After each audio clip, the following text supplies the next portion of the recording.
নমস্কার বন্ধুরা, রোমাঞ্চ ওয়ার্ল্ডে আপনাদের স্বাগত। নতুন বছরেও বিশ্ব রাজনীতিতে ঝড়ের দাপট অব্যাহত। আধুনিক ইতিহাসের পাতায় নিত্যদিন লেখা হচ্ছে সেই ঝড়ের ধ্বংসের কথা। এবার মার্কিন প্রেসিডেন্ট ডোনাল্ড ট্রাম্পের সরাসরি নির্দেশে এক শ্বাসরুদ্ধকর সামরিক অভিযানে সস্ত্রীক আটক হয়েছেন ভেনেজুয়েলার ক্ষমতাধর প্রেসিডেন্ট নিকোলাস মাদুরো। কারাকাসের সুরক্ষিত দুর্গ থেকে তাকে ও তার স্ত্রী সিলিয়া ফ্লোরেসকে বন্দী করে সরাসরি নিয়ে যাওয়া হয়েছে আমেরিকায়। পেন্টাগন এই অভিযানের নাম দিয়েছে অপারেশন অ্যাবসোলিউট রিজল্ট। ফ্লোরিডার মারে লাগো বাসভবনে এক জরুরি সাংবাদিক সম্মেলনে ট্রাম্প দাবি করেছেন, আকাশ, জল আর স্থলপথ দিয়ে মার্কিন সামরিক শক্তি ভেনেজুয়েলার বাহিনীকে পুরোপুরি ধ্বংস করে দিয়েছে। ট্রাম্প এই অভিযানকে ইরানের পারমাণবিক লক্ষ্যবস্তুতে হামলা চালানোর সঙ্গে তুলনা করেছেন।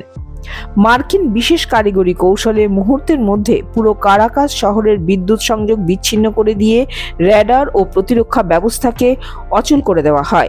এই অভিযানে কোনো মার্কিন সেনার প্রাণহানি ঘটেনি বলে ডোনাল্ড ট্রাম্পের দাবি। বিচারের কাঠগড়া এবং তেলের রাজনীতি এ এক অদ্ভুত বোঝাপড়া।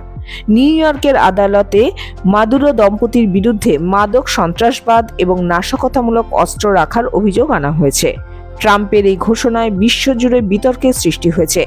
তিনি স্পষ্ট জানিয়েছেন, আমেরিকা এখন তেল বিক্রির ব্যবসায় আছে। ভেনেজুয়েলার ভেঙে পড়া তেলের পরিকাঠামো ঠিক করতে মার্কিন কোম্পানিগুলি বিলিয়ন ডলার খরচ করবে এবং যতক্ষণ না পর্যন্ত একটি স্থিতিশীল ক্ষমতা হস্তান্তর হচ্ছে ততক্ষণ আমেরিকা নিজেই ভেনেজুয়েলা শাসন করবে।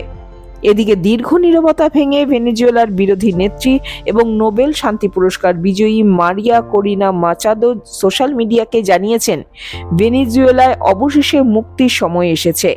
তিনি বলেন, মাদুরো আলোচনার পথে ক্ষমতা ছাড়তে রাজি হননি বলেই আমেরিকা আইন প্রয়োগ করতে বাধ্য হয়েছে।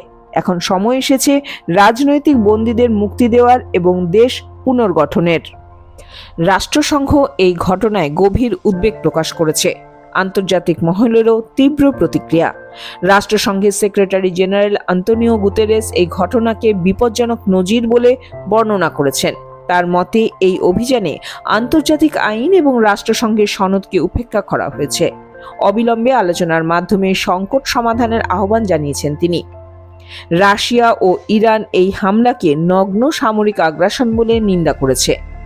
কলম্বিয়ার বোগোটায় অবস্থিত মার্কিন দূতাবাস তাদের নাগরিকদের ভেনেজুয়েলার সীমান্তবর্তী অঞ্চলে না যাওয়ার কঠোর নির্দেশ দিয়েছে। এদিকে ভারতের বিদেশ মন্ত্রক পরিস্থিতি বিবেচনা করে প্রবাসী ভারতীয়দের জন্য বিশেষ অ্যাডভাইজারি জারি করেছে। ভেনেজুয়েলায় অপ্রয়োজনীয় ভ্রমণ এড়িয়ে যাওয়ার পরামর্শ দেওয়া হয়েছে। যোগাযোগ রাখতে হবে CONS.caracas@mea.gov.in। জরুরি ফোন নাম্বার হলো 584129584288। এ কি মুক্তি নাকি সাম্রাজ্যবাদ, আগ্রাসন না রাজনৈতিক ফায়দা তোলার প্রয়াস? প্রেসিডেন্ট ডোনাল্ড ট্রাম্পের দাবি, ভেনেজুয়েলা এখন মুক্ত, কিন্তু কোনো দেশের রাষ্ট্রপ্রধানকে এভাবে তুলে নিয়ে গিয়ে নিজেদের নিয়ন্ত্রণে রাখা কি আন্তর্জাতিক আইনের চরম লঙ্ঘন নয়? আমেরিকা কি কেবল মাদকের লড়াই লড়ছে নাকি তেলের দখল নেওয়াই তার আসল লক্ষ্য? বিশ্ব রাজনীতি কি এখন নতুন এক শীতল যুদ্ধের দিকে এগিয়ে চলেছে? আপনাদের কি মতামত কমেন্ট সেকশনে অবশ্যই জানান। জাতীয় বা আন্তর্জাতিক অথবা প্রাসঙ্গিক কোনো বিষয় সম্পর্কে নিয়মিত আপডেট পেতে সাবস্ক্রাইব করুন রোমাঞ্চ ওয়ার্ল্ড। আমরা রয়েছি আপনাদের সাথে।